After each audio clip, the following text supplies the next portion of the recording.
De retour sur le plateau de l'Africa Newsroom, nous sommes toujours en compagnie de notre invité Jean-Marie Ndagijimana, ancien ministre rwandais des Affaires étrangères et auteur de l'ouvrage « La France a-t-elle participé au génocide rwandais » disponible aux éditions La Pagaie.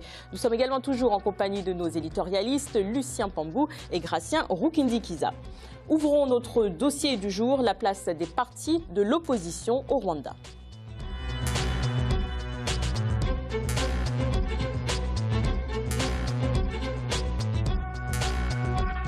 C'est le nombre de partis politiques officiellement reconnus au Rwanda. Ils sont dominés par le Front patriotique rwandais du président Paul Kagame. Une cohabitation jugée compliquée selon certains opposants. Un reportage de Daniel Aboki, notre envoyé spécial au Rwanda.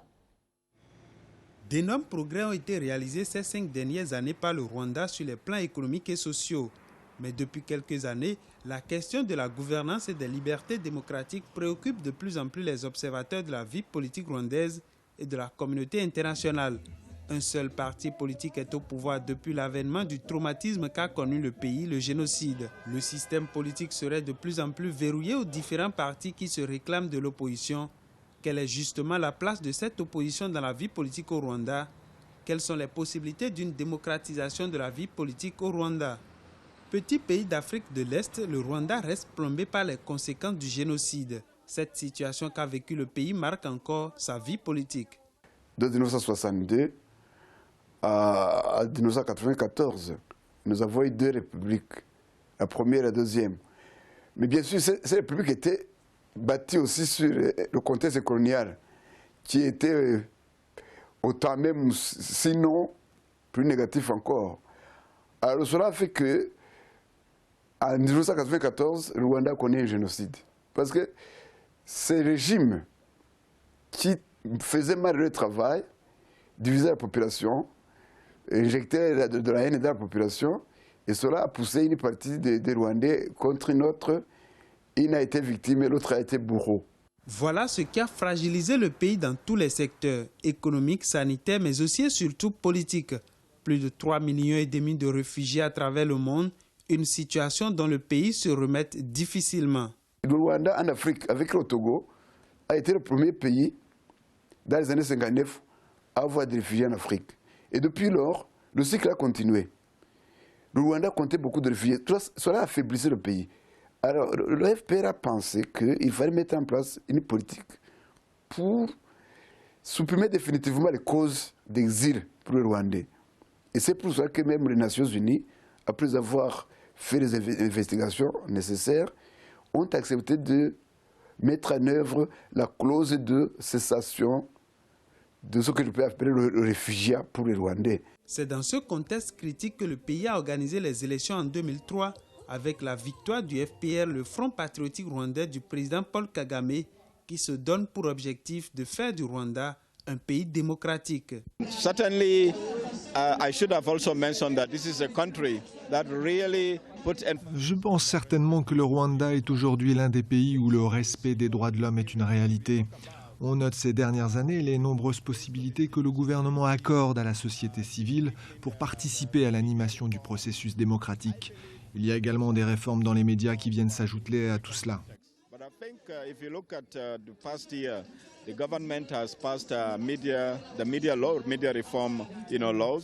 Le pays compte aujourd'hui 10 partis politiques officiellement reconnus. D'autres sont même en voie d'enregistrement. Autant de partis politiques destinés à animer la vie politique de ce pays. La constitution a été arrangée de manière que, au Rwanda, un parti, même s'il est vainqueur, même s'il était vainqueur à 100%, ne doit pas monopoliser la gestion du pouvoir. Il faut partager d'une manière ou d'une autre. Alors ces gens sont associés, les 8 partis sont associés au pouvoir. Et notre qui est né après, bon, il prétend être opposant total, il n'a pas encore consenti à partager le pouvoir avec les autres. Il entend faire l'opposition totale, mais c'est de son propre chef. Parmi les partis d'opposition figure le Parti socialiste Mberakuri, dont le leader fondateur Bernard Ntaganda serait emprisonné depuis 2010 pour atteinte à la sûreté de l'État et appel à la division ethnique.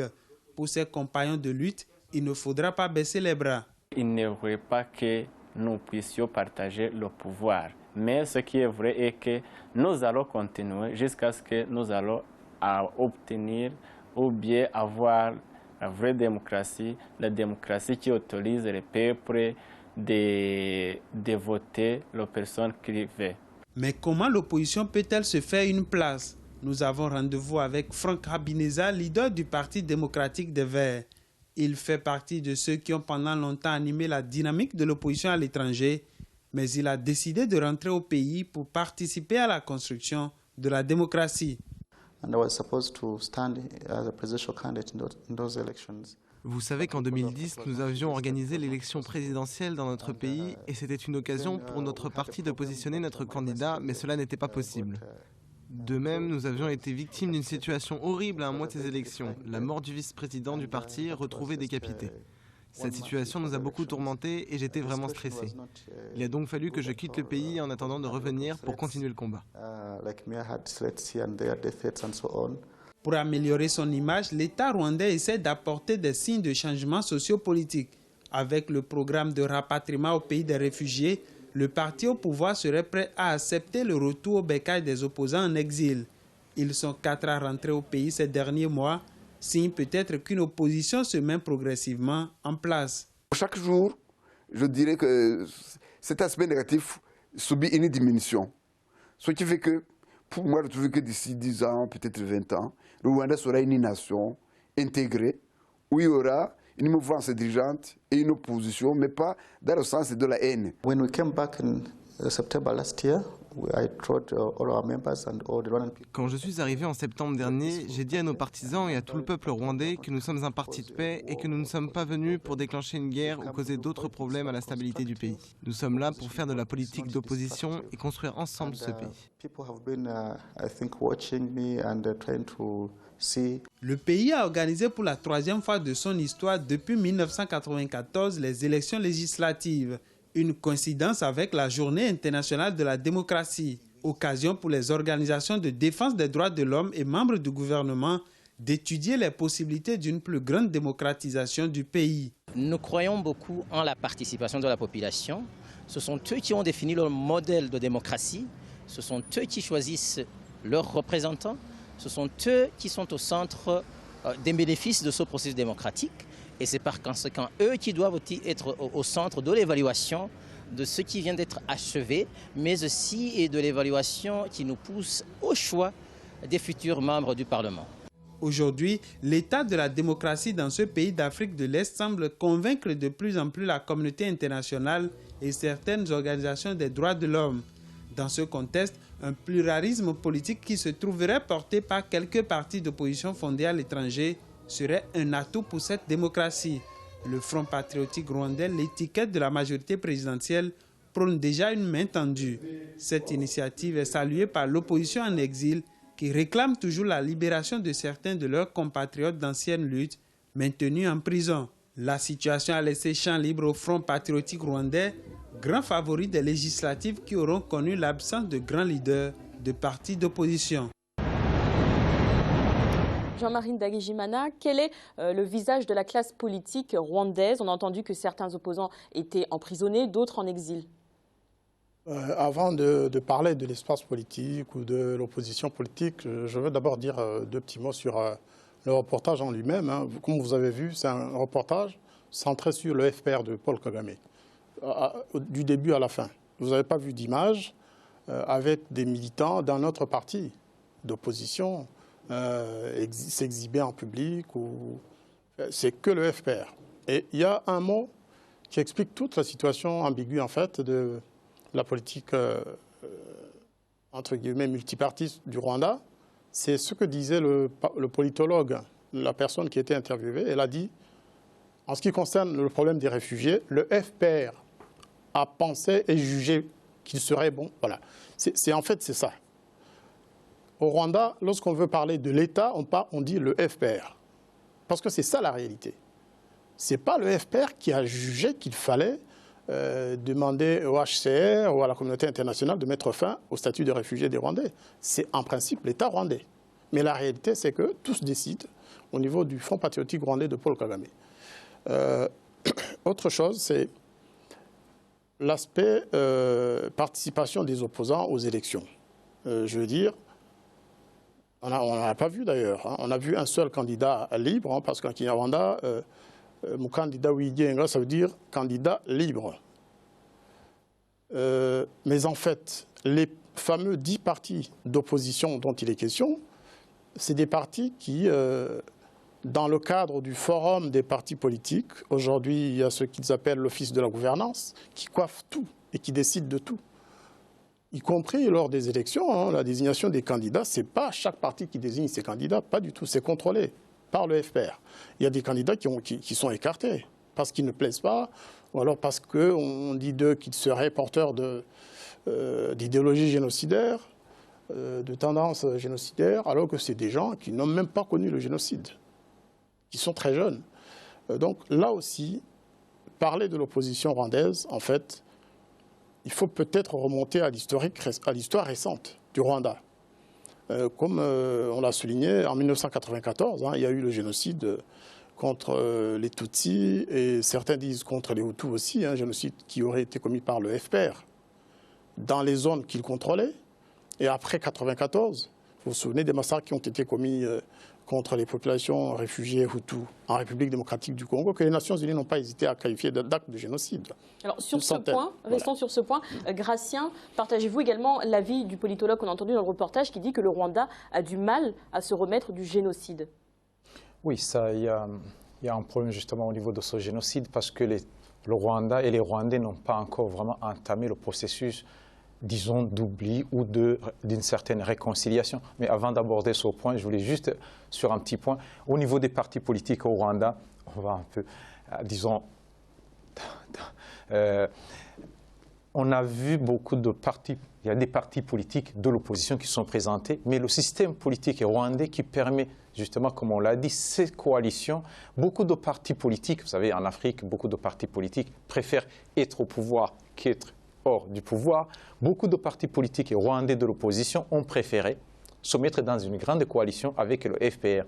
Il y a d'autres partis. Il ne serait pas moins de 8 d'ailleurs, oui. Avoir rejoint le... Oui, il y a d'autres partis qui sont présentés à part et certains, je pense, au niveau de la liste, les gens du, je ne pourrais pas dire les gens du FPR ne vont pas chercher des éléments pour dire toi, vous sortez, vous. Mais il y a certains, disons que les qualificatifs souvent qu'on dit d'actes ou des paroles d'apologie de génocide peuvent être exagérés pour les opposants ou peuvent pratiquement être pris en compte pour, disons, empêcher un opposant, mais ils ne vont pas jusqu'à retirer les membres de la liste parce qu'ils ne préfèrent pas ces gens. Revenant sur la réconciliation sur le génocide, bientôt ils vont fêter 20 ans, 20e anniversaire de génocide. Mais moi, ce que je dis aux Rwandais, il faut à un certain moment oublier, pas oublier, mais avoir en mémoire ce processus, ce génocide, mais passer à une autre phase, une phase de réconciliation. Le Rwanda a une croissance, le Rwanda a une économie qui s'est reconnue 3e pays au niveau de l'Afrique, qui a des entreprises productives, une économie compétitive.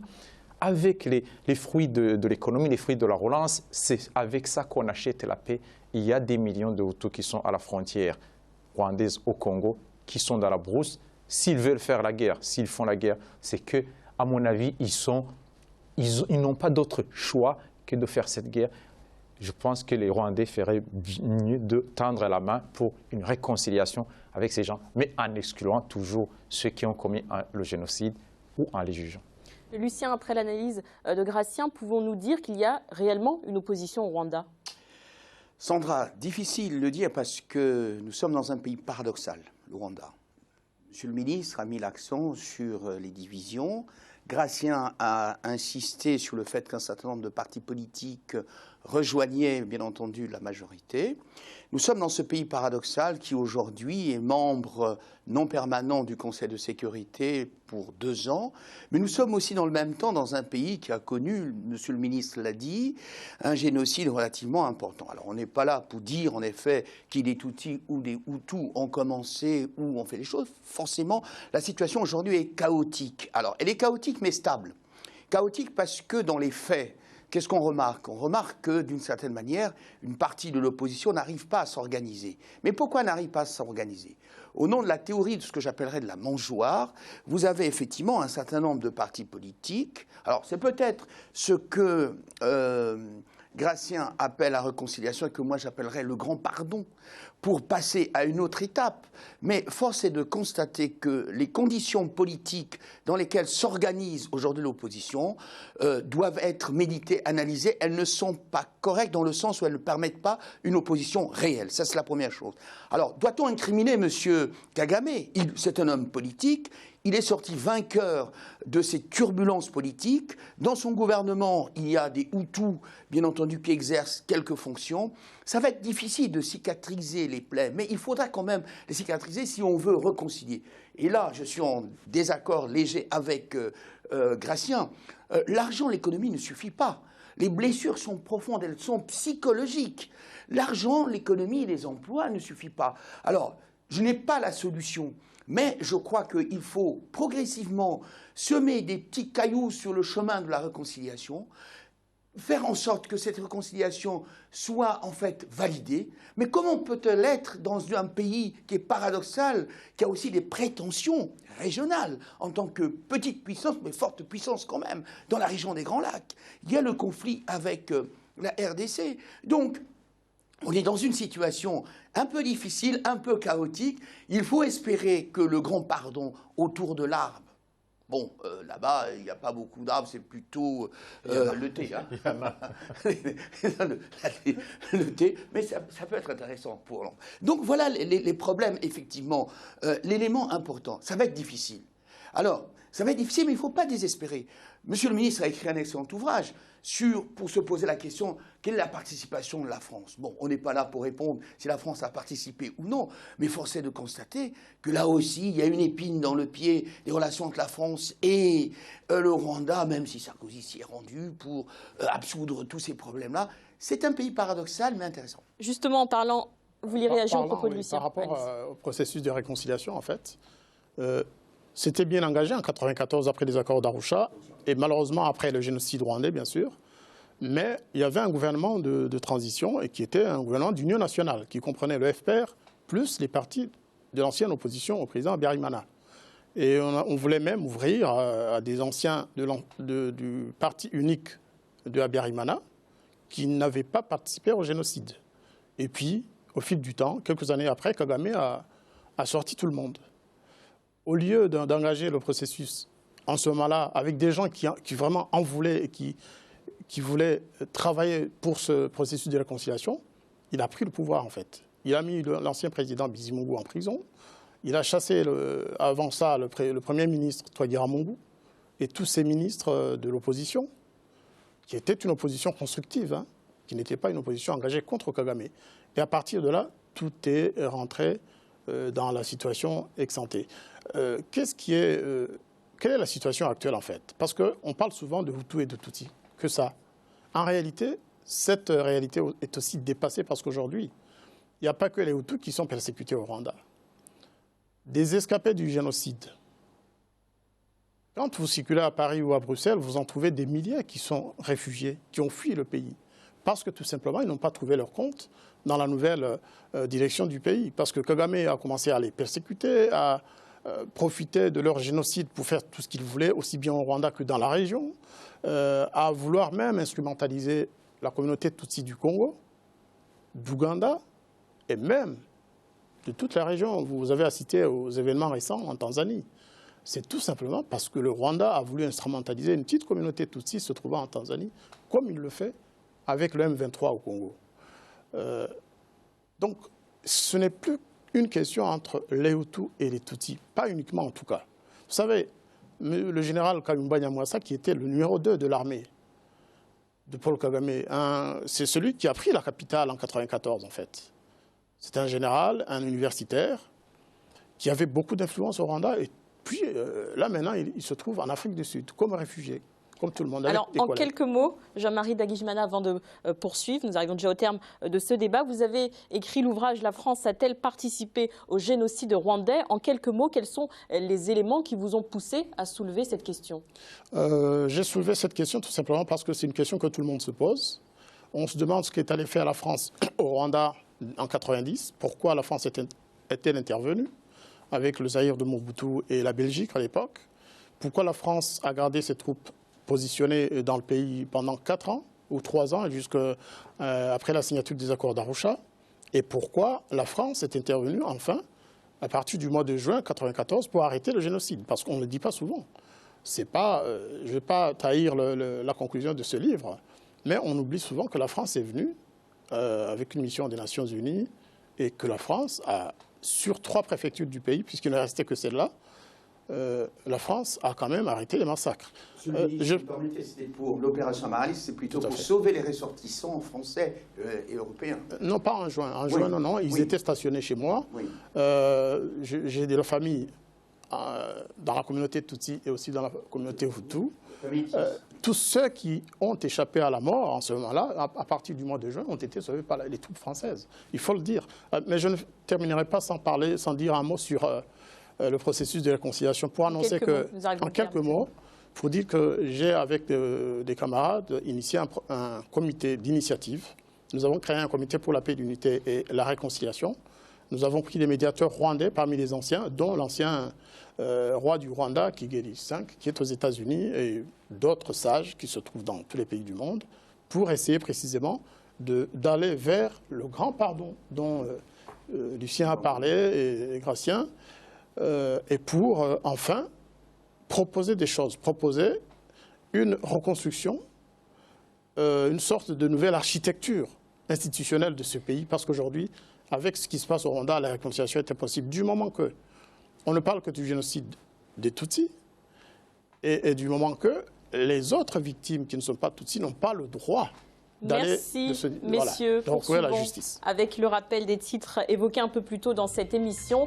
Mobilisation générale des forces de l'ordre à Nairobi, au Kenya. Elles ont mené un nouvel assaut ce lundi dans le Westgate Mall, un centre commercial de la capitale. Bilan de la prise d'otages depuis samedi, pas moins de 60 victimes. Le gouvernement tente de rassurer les populations. Et puis les autorités centrafricaines affichent leur nouvelle stratégie politique. Principale mesure, la dissolution de la coalition Seleka. Selon les gouvernements, certains rebelles pourraient intégrer l'armée régulière. D'autres seront appelés à se reconvertir dans la vie civile. L'Africa Newsroom continue après la pause à suivre notre volet économique.